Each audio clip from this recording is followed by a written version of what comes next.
There's some interesting race, and we're going into the pole for the women's U16 B final. We have Oars in A, Saratoga in lane 1, Chicago A in lane 2, Mount St. Joseph's in lane 3, White Rock in lane 4, White Marsh in lane 5, NorCal in lane 6, and St. Andrews in lane 7. So we've got 8 lanes of 8s today here. This is that B final of the women's U16 8s. And so here we go. Starting to hear some cheering on shore. I think I had a bit of a shout out for somebody out there racing. They can hear you as they come down the course. So if you're here today cheering someone on, make sure you start screaming for them early, because they can hear you when they're about at the 750, 650, and all the way down the line. Looks like we have an early charge out of, I would say, that NorCal crew, but also the white shell of Saratoga over in lane 1. That white shell of lane 1 Saratoga seems to be just ahead of Oars by maybe a bow ball, but that outside lane NorCal did look to have a very, very quick start. Yeah, and this is, we've spoken about it before, but what happens in that start? You basically have to take a boat from standing still to top speed, and you're trying to get out, establish a rhythm. And at this point in the race, the athletes have probably lengthened out a little bit. The coxswains have called for them to get into their race pace, race speed, and try to get that boat going, stay with the pack, and be in a position to make a move. As we looked out at that last shot, it looked like maybe Saratoga had managed to get themselves into the lead. That's lane 1 there. You can see on the far side. This angle is a little deceiving, but it does look like Saratoga has managed to get into the lead right now.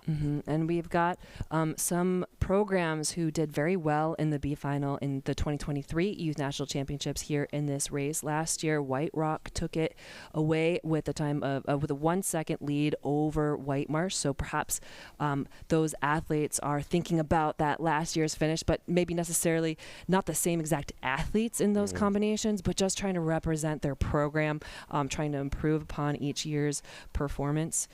Something that I know definitely think about when you spend all year rowing with those blades and those unis, you want to do your program proud. Yeah, so we have that Saratoga program up in New York. You can see they're really starting to lay into it right here. Looks like they're starting to move just a little bit, maybe trying to lengthen out to see if they can get a little bit more space between them and the rest of the crews in this race. Absolutely. They're definitely attacking the front end with as much power as possible. Then we can start to see on screen here that lane 6, I believe, the NorCal crew coming into that fight as well.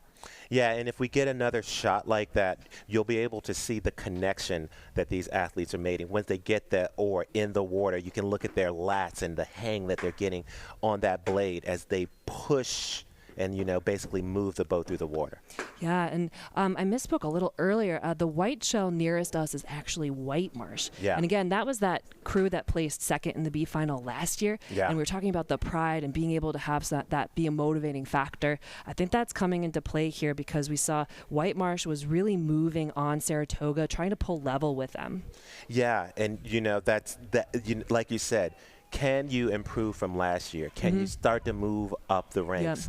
Yep. And, like you said, a lot of that is team pride. Yep. And so it's interesting. It'll be interesting to see if they can improve upon last year's finish. Absolutely. They're trying to pull level. They've got overlap. White Marsh has overlap with that Saratoga crew. Then we were looking at Oars and then that purple shell of White Rock. Mount St. Joseph. And then we were looking at White Rock very close with Chicago and then this teal shell of NorCal. Yeah, so if we look here at this angle, we can see it looks like Saratoga still in a bit of a lead there, but not by much. Not by much, and definitely that crew out of White Marsh is hunting them down every single stroke. You can do that in the middle of a race, especially in 8. Sometimes it takes an 8 a lot to get up and going at full speed. It's a 60-foot vessel, so you definitely have to get it. Going 0 to 60 is quite tough, but you can, once that steam train's up to speed and you have momentum, it feels easy to add to. So now look at this Mount St. Joseph boat. They're inserting themselves into the conversation. Here we have a great shot. They're moving. It looks like Oars is also moving, and we'll see what happens as this race continues to unfold. Yeah, it is interesting to see Oars kind of come into play here. Being an Orlando area club, they've probably been on this course before. They've definitely competed at the Youth National Championships in this event and done quite well, as in addition to all of the depth of, we'll probably say Oars a lot this weekend. So it's really exciting to see them here trying to be the first of their program down the line here in the women's U16 eights.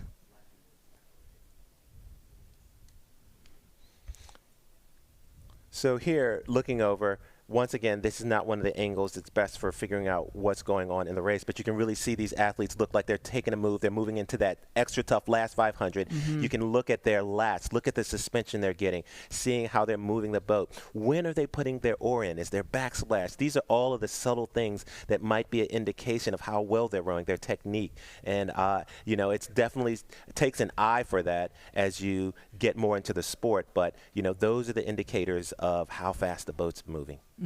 Absolutely. And I love when we've got that shot to see like who's crossing the line precisely at that 3/4 mark of the race. Because you are right, we're in the last 500. All the crews now at this point have entered the last quarter of this race. And yes, that Saratoga boat continues to sort of hold pace, maybe inch out a little bit more. This is that last 500. They've come from New York to sort of make a statement here in this B final.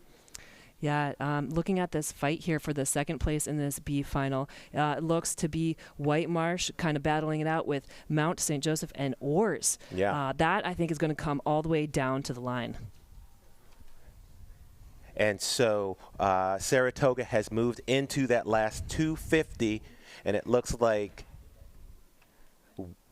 Oars has moved into that last 250 as well. Let's see what's going on with these other crews that are fighting for that 10th spot. It's absolutely a fight. We've got the leaders here in this race, Saratoga, but then we have a fight of 3 across for that next position, and then we've got another fight of 3 across for the next flight, all still top 16 in the country of this B final. Saratoga looks to be confidently in that first place within the B final, but good charge here out of Oars. I think they took up the rate, shortened up, cleaned up, have taken into that second place position. We're looking at the purple shell of Mount St. Joseph, trying to keep and stave off White Marsh, and I think they have just done that. We're looking at a white shell here coming across the line, trying to battle it out with Chicago A. Chicago A at about a deck up over White Rock. And then we are having NorCal crew coming into the last final strokes of this last 2,000 meters. And they will take away that 15th spot in the country. And then St. Andrews Rowing Club, about 10 strokes from the line to make your top 16 crews in the country for the women's U16 eights. And we are now under